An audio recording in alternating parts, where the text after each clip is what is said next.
irmãos, eu vos saúdo com a paz gloriosa do nosso Senhor e Salvador Jesus Cristo.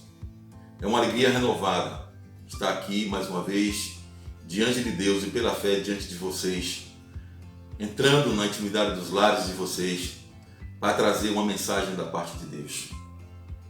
Eu quero falar para vocês da saudade que nós temos sentido, da convivência. Nós somos uma família, a família MEC, e nós temos saudade da companhia dos amados irmãos. Podem ter certeza que vocês moram no nosso coração. Nós temos orado, eu e a irmã Ana, diariamente pela vida de cada um de vocês, pedindo ao Senhor as misericórdias que eles recaiam, que essas misericórdias recaiam sobre a vida de vocês. Eu também quero mandar uma saudação especial para um amigo que eu já não vejo há muito tempo. Talvez mais de 30 anos eu não vejo. E essa semana soube que ele estava desejando estabelecer um contato comigo. Eu terei muita alegria de revê-lo.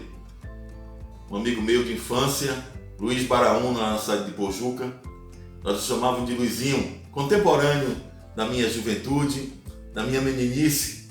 Nós jogávamos bola e ele era o craque do time. Eu era um simples auxiliar. Realmente não passei disso no futebol. Mas ele era a estrela do time. Hoje a nossa estrela é Jesus, não é? Mas eu mando um abraço afetuoso para ele e para a sua família. Vamos compartilhar uma palavra da parte do Senhor, que está no texto do Evangelho de João, no capítulo 12, nos versículos 24 e 25. E a palavra do Senhor nos diz: na verdade vos digo que, se o grão de trigo caindo na terra não morrer, fica ele só. Mas se morrer, dá muito fruto. Quem ama a sua vida, perdê-la-á. E quem neste mundo perde a sua vida, quer dizer, renuncia aos prazeres da sua carne, guardá-la-á para a vida eterna. Oremos. Soberano Deus e Pai, mais uma vez temos o privilégio, a oportunidade de estarmos aqui, diante da Tua excelsa e sublime presença. E nós queremos Te pedir perdão, Senhor, por pensamentos, por palavras, por práticas, por tudo das nossas vidas, Senhor, que ainda não Te exaltam, que ainda não Te glorificam, mas que nesse momento, pela fé, nós possamos ser perdoados, limpos, purificados, através do sangue bendito de Jesus Cristo, que nos limpa e nos purifica de todo o pecado. Ó Deus amado e querido, que nesse momento eu diminua, para que Tu possas crescer e florescer através da minha vida. Que eu nada fale de mim mesmo, mas seja Tu, Senhor, que me use como simples instrumento, como simples canal da manifestação da Tua glória, porque tudo retorna para Ti. Tudo procede de Ti, retorna para Ti. E a glória, e o louvor, e a exaltação, e o domínio, e a majestade pertencem a Ti, Senhor. Conduz esta reunião, fala aos nossos corações, sacia a sede do sedento e a fome dos famintos, e glorifica mais uma vez o Teu nome. É o que eu Te peço, em nome de Cristo Jesus. Amém. Meus amados irmãos, a palavra que nós trazemos para compartilhar esta tarde, ela nos fala de transformação. E antes de nós trazermos essa mensagem, eu vou contar uma alegoria. O Senhor utilizava-se muito de alegorias. E hoje nós vamos falar da alegoria da pipoca. E por isso, a pergunta que eu farei a vocês é: você é crente em pipoca ou piruá? E vocês vão entender o porquê dessa pergunta. A transformação do milho duro na pipoca macia é o símbolo da grande transformação que devem passar os seres humanos para que venham a ser o que deveriam ser, a imagem e semelhança de Cristo. O milho da pipoca, ele não é o que deve ser. Ele deve ser aquilo que acontece depois do estouro. O milho da pipoca somos nós, duros, quebra-dentes, impróprios para comer. Milho de pipoca que não passa pelo fogo nunca vira pipoca. Assim acontece conosco, pois as grandes transformações só acontecem na vida quando passamos pelo fogo. Quem não passa pelo fogo fica do mesmo jeito a vida inteira. São pessoas de uma mesmice e de uma dureza assombrosa, mas só elas não se apercebem. Elas acham que o seu jeito de ser é o melhor jeito que existe, mas de repente vem o fogo. E esse fogo é quando a vida nos lança numa situação que nunca esperávamos ou imaginávamos. Esse fogo pode ser um fogo de fora, como essa pandemia que está gerando um caos no mundo. O medo de ser contaminado, o medo de morrer, o medo de perder um ente querido, o medo de perder o emprego, o medo de passar fome. Ou pode ser um fogo de dentro, o pânico, a ansiedade, a depressão, os medos, os sofrimentos cuja causa ignoramos. Imaginemos a situação do milho da pipoca, fechado dentro da panela, com a temperatura cada vez mais quente, imaginando que a sua hora chegou. Vai morrer dentro de sua casca dura, fechado em si mesmo. Ele é incapaz de imaginar a transformação que está sendo preparada. Aí, de repente, sem aviso prévio, pelo poder do fogo, a grande transformação acontece. Bum! E o milho se transforma em pipoca. Algo completamente diferente do qual nunca havia sonhado. E o piruá? Bem, piruá é o milho da pipoca que se recusa a estourar. São aquelas pessoas que, por mais que o fogo esquente, se recusam a mudar. Elas acham que não pode existir coisa mais maravilhosa do que o jeito delas serem. A sua percepção da vida, o seu olhar para os fatos, o seu pensar, o seu jeito de viver, ou seja, os seus conceitos e a sua verdade são a verdade absoluta. Mas a única verdade absoluta é Jesus Cristo. Ele nos diz lá em João 14,6: Eu sou o caminho, eu sou a verdade, eu sou a vida. Ninguém vem ao Pai senão por mim. Lembrem-se, o meu acho, a minha razão, a minha verdade morreram na cruz. Todo o caminho do homem é reto, somente aos seus olhos. Provérbios 16:25. A igreja, amados, ela está cheia de piruás, de gente presunçosa, arrogante, soberba, cheias de não me toque, cheias de mimimi, que não aceitam ser exortadas. Estas são uma casca dura que não estoura, e o destino delas é triste. Ficarão duras a vida inteira e não vão se transformar na flor branca e macia que é a pipoca. Não vão dar alegria para ninguém.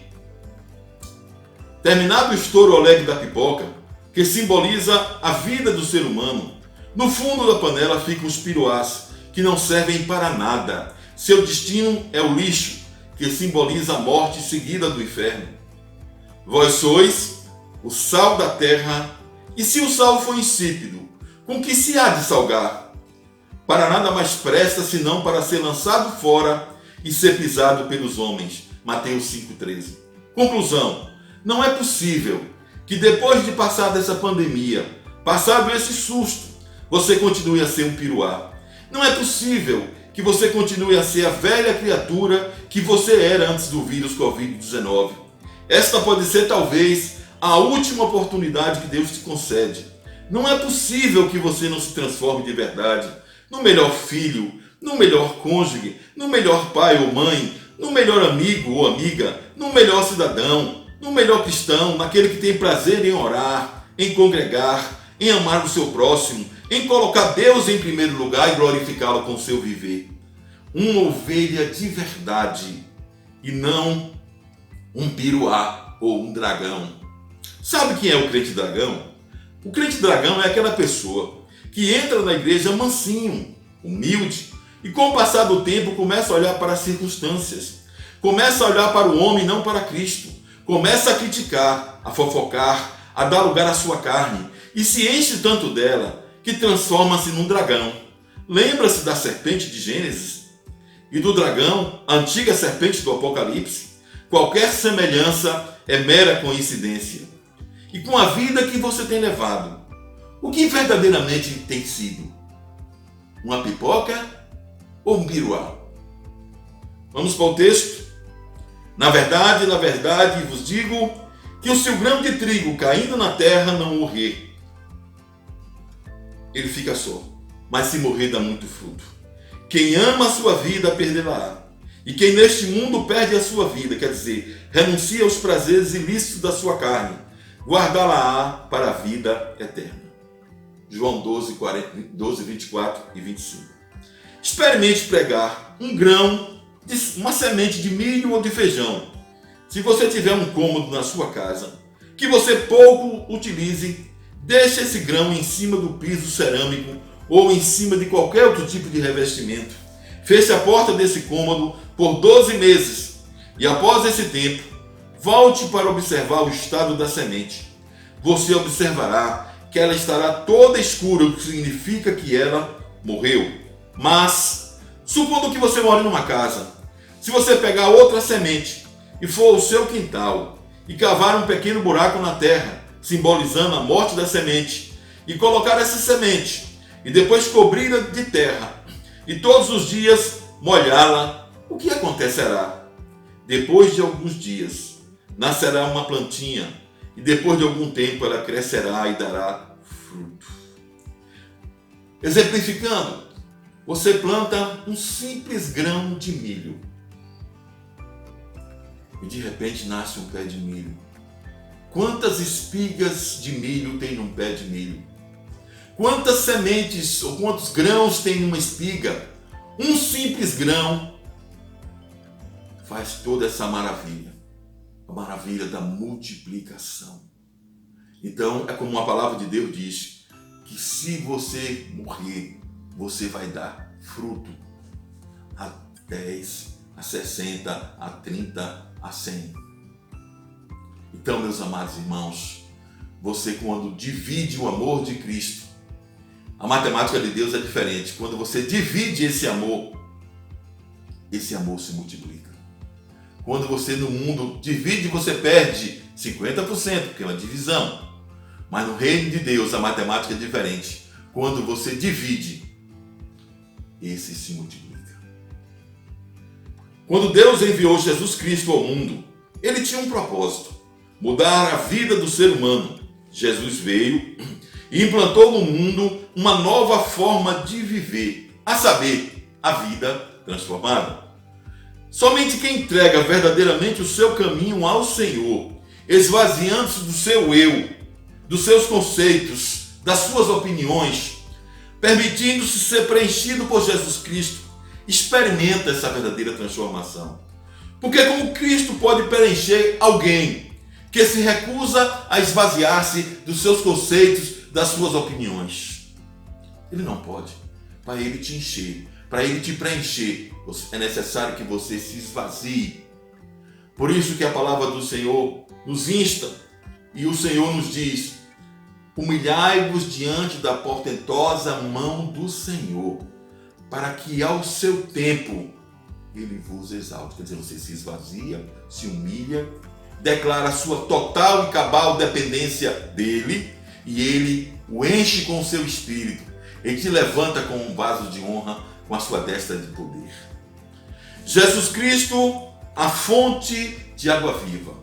Hoje nós vamos fazer mais uma vez uma pregação expositiva no Evangelho de João, nos versículos 4 ao 32. E diz assim a palavra do Senhor, que fala da mulher samaritana.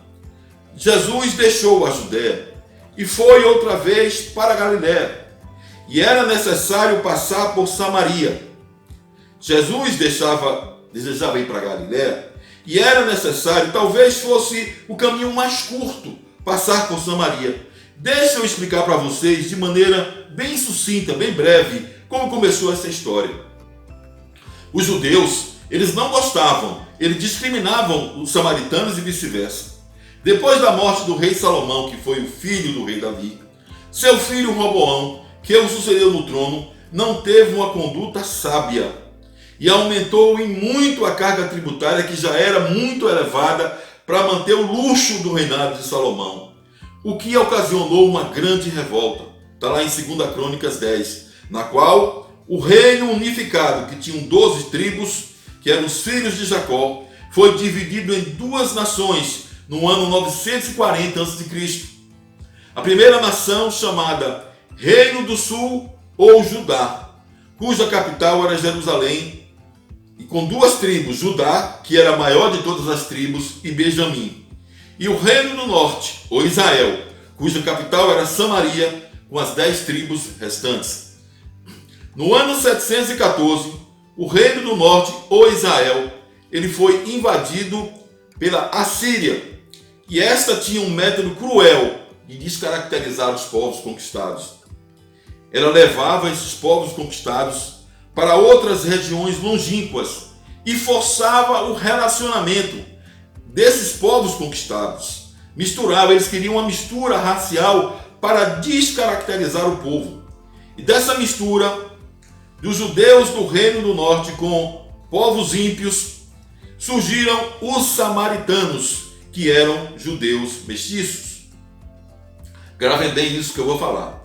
110 anos depois da derrocada do Reino do Norte, ou Israel, o Reino do Sul, ou Judá, foi conquistado pelos babilônicos ou pelos caldeus, que tinham derrotado também os assírios. Quer dizer, os babilônicos ou os caldeus derrotaram os assírios e assumiram o controle do mundo conhecido à época. Depois de 70 anos de cativeiro babilônico, o Reino do Sul, ou Judá, voltou para sua terra para reconstruir o templo.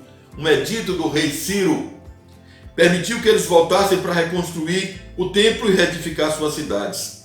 Também, aos poucos, os descendentes, quer dizer, agora mestiços, dos antigos habitantes do Reino do Norte, ou Israel, voltaram para ocupar suas antigas terras, e essa região toda ficou conhecida como Samaria. Antes, Samaria era a capital do Reino do Norte. Agora, Samaria seria uma região ocupada pelos judeus mestiços que voltaram do exílio. É nesse contexto em que os judeus não gostavam, eu gosto de falar a palavra não gostavam porque é menos pesada. Prefiro dizer não gostavam em vez de dizer odiavam. Mas eles se detestavam. Os dois, um não gostava do outro, e os judeus evitavam entrar na região de Samaria. Por isso o espanto quando Jesus, vendo que passando pela região de Samaria, o percurso seria mais curto. E Jesus entra numa cidade de Samaria, vamos acompanhar o texto no versículo 5, chamada Sicar, junto da herdade que Jacó tinha dado a seu filho José. Naqueles tempos, amados, a água era vital. Vocês vejam que Jacó deixou como herança para seu filho José essa cidade, essa região, aquela fonte que era chamada Fonte de Jacó. Lá em Sicar, nessa cidade chamada Sicar. Jesus, pois, cansado do caminho, assentou-se assim junto à fonte. Era isto quase a hora sexta. Ora, por que hora sexta, amados? O calendário judaico começava às 6 da manhã e encerrava-se 18 horas. Eram 12 horas, tá? O dia para isso. Então, a hora sexta. 6 da manhã, hora primeira. 9 horas, hora terceira. Meio-dia, hora sexta. 3 da tarde, hora nona, foi a hora que Jesus foi crucificado. E 12 horas, né? 9 e 6, eu falei 3 e 6 horas, 18 horas, desculpa, a hora 12ª. Então, o calendário funcionava assim: 3, 6, 9, 12, eram 12 horas o dia para os judeus naquela época. Então, a hora sexta, quer dizer, meio-dia, já era quase meio-dia, e Jesus, cansado, assentou-se junto à fonte, e veio uma mulher de Samaria tirar água.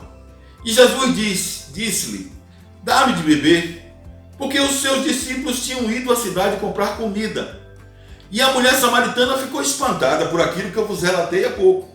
Como pode tu, judeu, me pedir de beber a mim, que sou mulher samaritana? Porque os judeus não se comunicavam com os samaritanos. Jesus respondeu-lhe e disse: se tu conheceras o dom de Deus, e quem é o que te diz, dá-me de beber, tu lhe pedirias, e ele te daria água viva.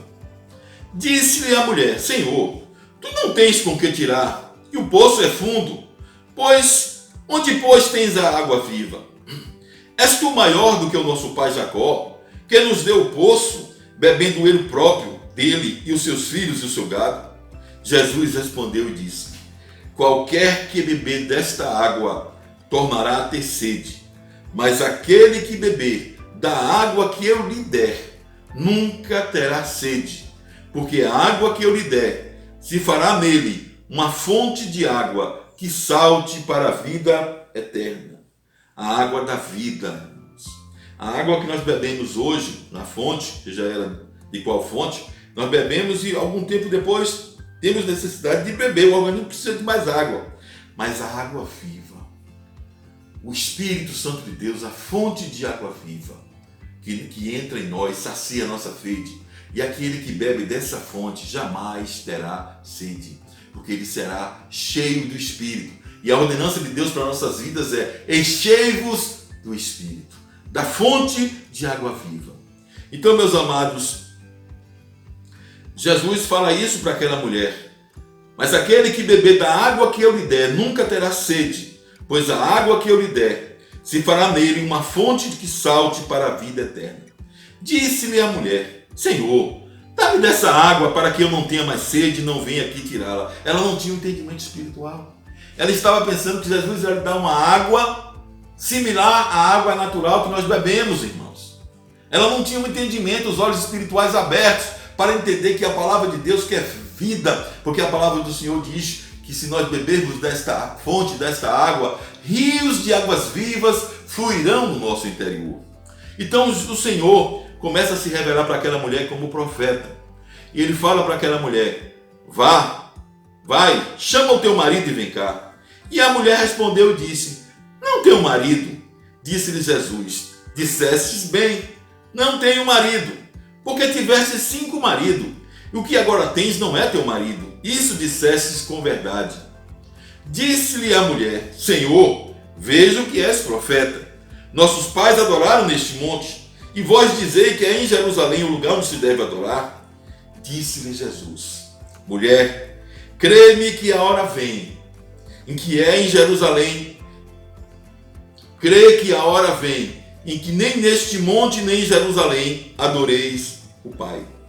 Vós adorais o que não sabeis, nós adoramos o que sabemos, porque a salvação vem dos judeus. Mas a hora vem, e agora é, em que os verdadeiros adoradores adorarão o Pai em espírito e em verdade, porque o Pai procura tais que assim o adorem. Deus é espírito, e importa que os que o adorem em espírito e em verdade.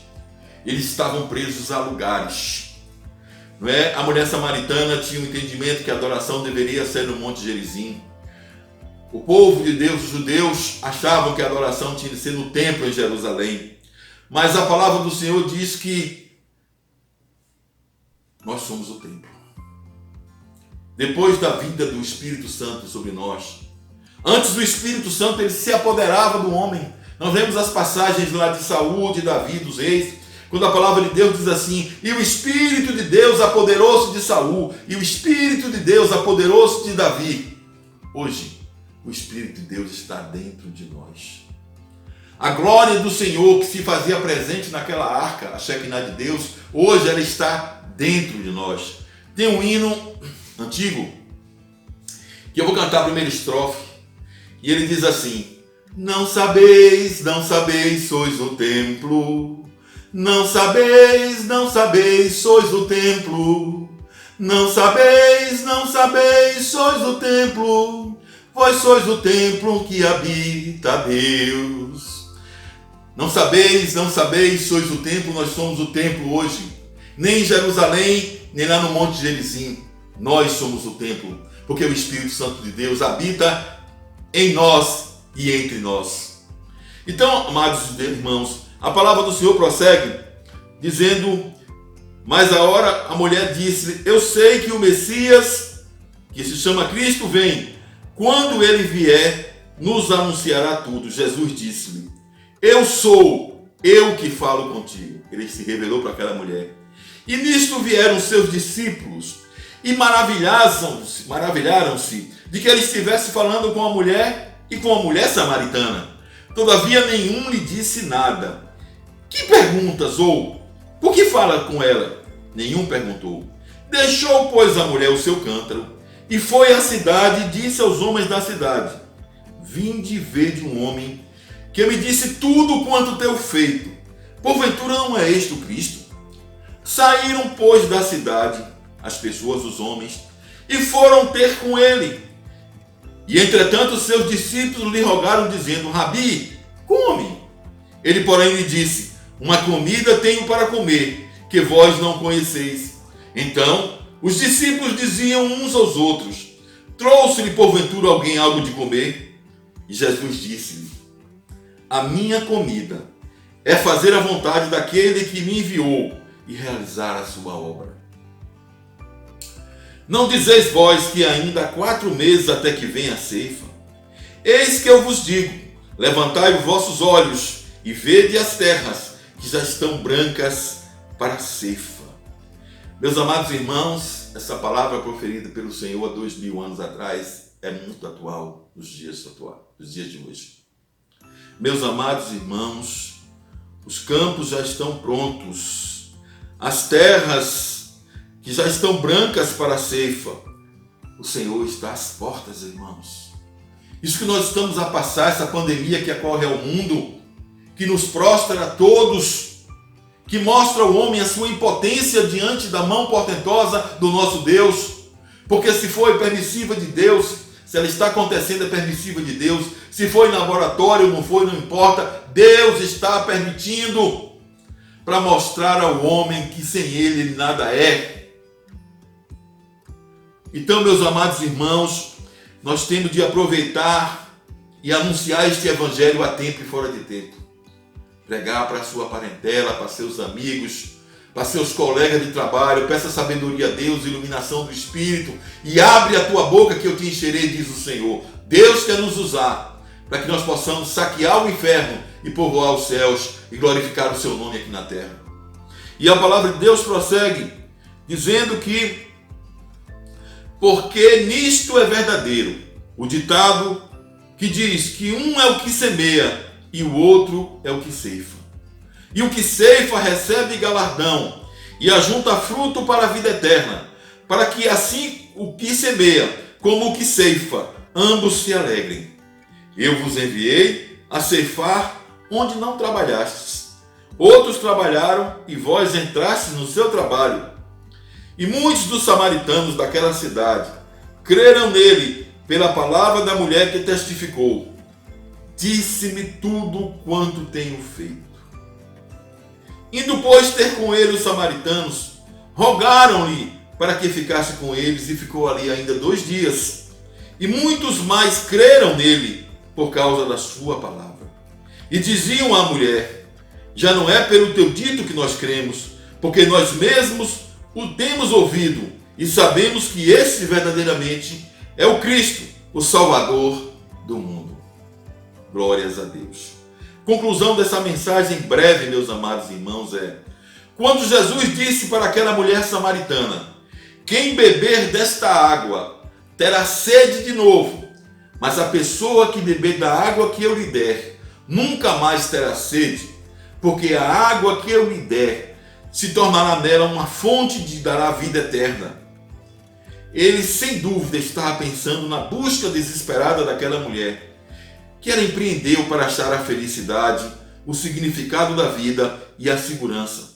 Aquela mulher buscou em 5 casamentos fracassados, e agora ela tinha um relacionamento sem casamento, que era um testemunho de alguém que queria a todo custo encontrar felicidade.